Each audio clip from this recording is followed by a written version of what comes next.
Вы смотрите программу «Актуальное интервью», в студии Иван Лазаренко.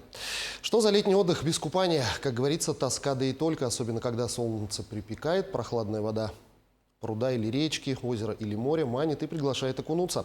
Но мелочи, о которых и дети, и взрослые забывают, могут испортить отдых и обернуться бедой. Статистика свидетельствует, что в нашей стране ежегодно вода уносит более 10 тысяч человеческих жизней. О безопасности людей на водных объектах мы поговорим сегодня.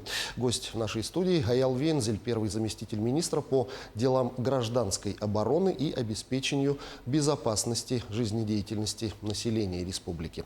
Аял Ануфриевич, я вас приветствую. Здравствуйте. Иван, здравствуйте.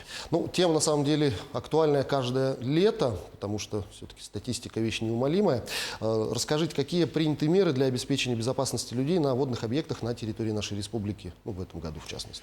Ну, на 2024 год у нас решением комиссии по чрезвычайной ситуации республики определено межведомственная акция «Вода. Безопасная территория», в котором Главному управлению МЧС по республике Саха-Якутия регламентировано провести данную акцию.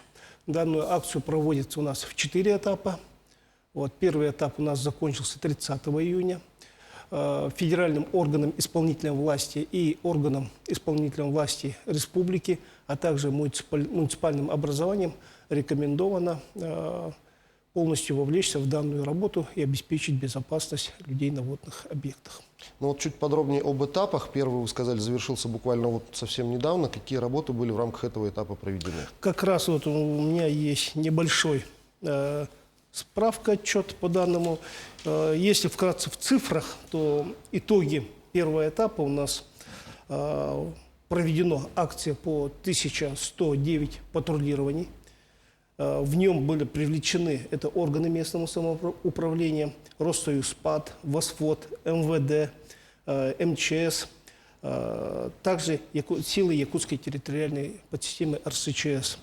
В данном привлечено, выявлено и пресечено 55 случаев нарушений, в том числе это 20 нарушений правил пользования маломерным судам, также 14 случаев нарушения общественного порядка, 16 нарушений правил охраны жизни людей на воде. Но кроме не только, скажем так, санкционных таких мероприятий, данное мероприятие больше ведь несет за собой смысл провести профилактические мероприятия.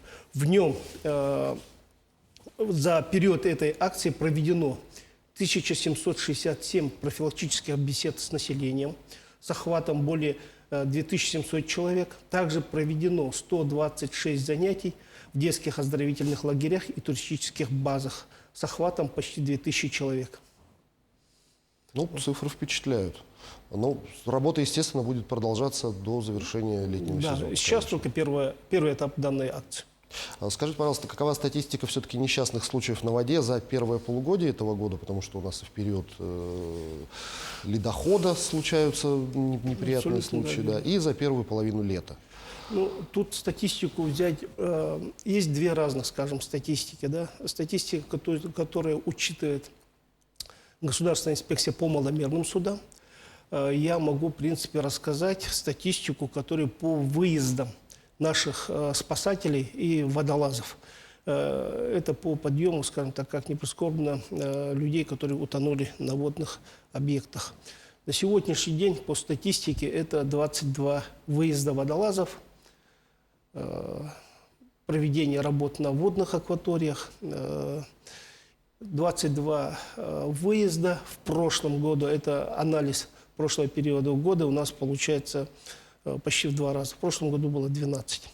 К сожалению, 3 человека до сих пор не найдены. Вот, работы до сих пор ведутся. Что повлекло, если вкратце, это нарушение правил безопасности на водных объектах, алкогольное опьянение, ну и таких мероприятий, как несоблюдение техники безопасности. Ну, одно вот из профилактических направлений деятельности – это, безусловно, информирование через средства массовой информации населения о правилах безопасного поведения на воде, как при отдыхе, так и при эксплуатации там маломерных каких-то судов. Какая здесь работа идет? Да, работа с СМИ, безусловно, проводится, и проводится немалая. На сегодняшний день направлено более 70 информационных материалов. На федеральном и на республиканском СМИ вышло 22 эфирных передачи. Также более 200 это по радио и в газетах. Также дополнительная работа ведется, информирование через социальные сети. Ну, WhatsApp, Telegram-каналы и так далее. Ну, буду надеяться, что наша беседа тоже внесет свою лепту, скажем так, в это дело. Безусловно, особая категория населения, которая, скажем так, более подвержена каким-то рискам на воде, это, естественно, дети. По детским учреждениям какие проводятся работы, какие мероприятия, профилактические в том числе? Ну, то, что вот я сейчас как раз говорил, у нас проведена данная работа и было организовано это в 117 в детских оздоровительных лагерях, плюс в 9 туристических базах. Кроме этого, в органах местного самоуправления в летний период создаются свои рабочие комиссии, куда привлекаются это межведомственные рабочие комиссии, и определяется порядок проведения мероприятий по безопасности.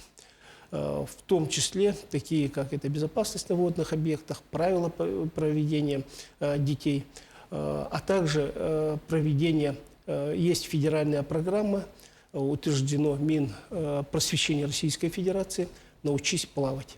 В рамках данной программы проводятся тоже мероприятия в данных лагерях и оздоровительных местах. Ну, безусловно, лето, все стремятся на пляж. Санкционированные пляжи. Как организована работа по их созданию в этом году и сколько всего пляжей организовано? Да, с пляжами, конечно, дело, скажем так... Непростое. Да, такой вопрос очень серьезный. Но на сегодняшний день у нас есть на территории республики официальных это 4. Из них это 2 в городе Якутске. Где-то 202 микрорайон, безусловно. Второе – это по Вилюйскому тракту озера, Медино-Кангаласском районе. И один Вилюйский район в городе Вилюйске. Вот. Это санкционированные, они уже официально зарегистрированные. Что за собой влечет, что такое зарегистрированные пляжи? Первое – это очистка дна.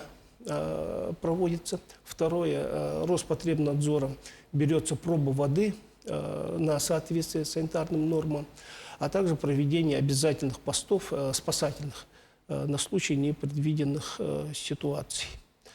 Органами местного самоуправления данные работы должны, в принципе, проводиться. В несанкционированных местах купания обязательно должны выставляться знаки «Купание запрещено». Также органами местного самоуправления у нас, скажем так, организовываются патрульные группы по обходу данных мест, где проводится несанкционированное купание. Что до соответствия с КоАПом республики, данная комиссия может проводить, скажем так, штрафные мероприятия.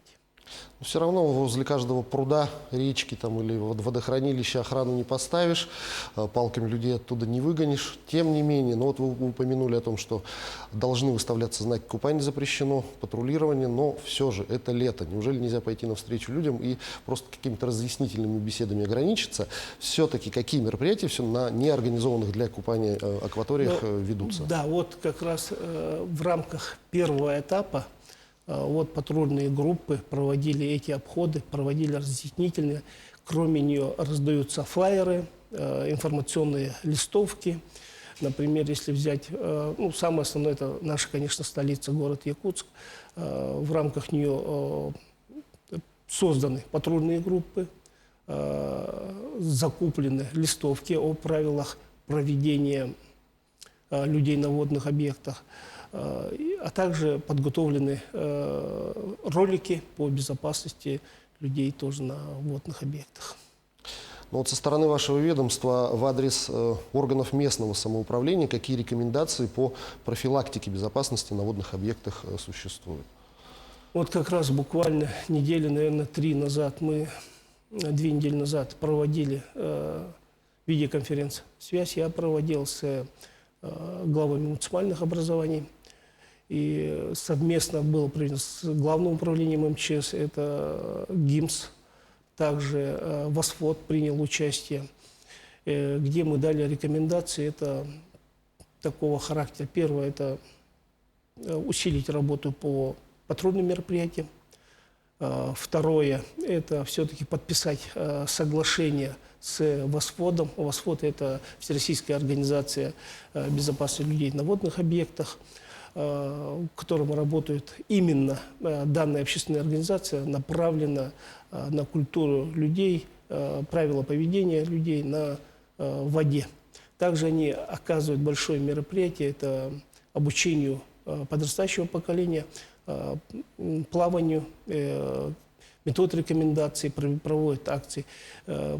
И мной было рекомендовано заключить муниципальным образованием с данной организацией соглашение, также с Россоюзпасом, который у нас на территории республики действует, якутское отделение, которое проводит тоже профилактические мероприятия по обеспечению не только жизни людей, а также оказания первичных мер по спасению людей. Ну и раз уж наша передача носит профилактический характер, как мы уже с вами решили, ваши рекомендации нашим телезрителям, рекомендации, советы, как правильно себя вести на водных объектах, чтобы, не дай бог, не случилось трагедии? Ну, первое, конечно, это соблюдать технику безопасности. То, что у нас очень много сейчас произошло случаев, это, скажем так, алкогольное опьянение и несоблюдение тех правил, это таких как элементарных надевание жилетов спасательных. Очень многие до сих пор пренебрегают данным, хотя это вроде бы казалось простой жилет, но он спасает очень много жизней. Вот. Те, которые у нас были несчастные случаи, они были люди, большинство это были люди без жилетов. Их и искать потом, и водолазам очень трудно.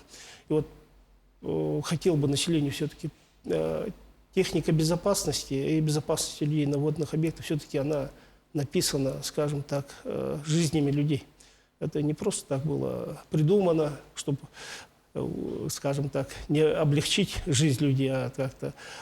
Это все-таки такие техники безопасности. Не первый день все это работает, все это опробовано. Она спасает очень много людей.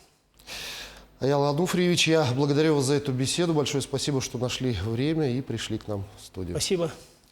Ну а я напомню, это была программа «Актуальное интервью». В студии для вас работал Иван Лазаренко.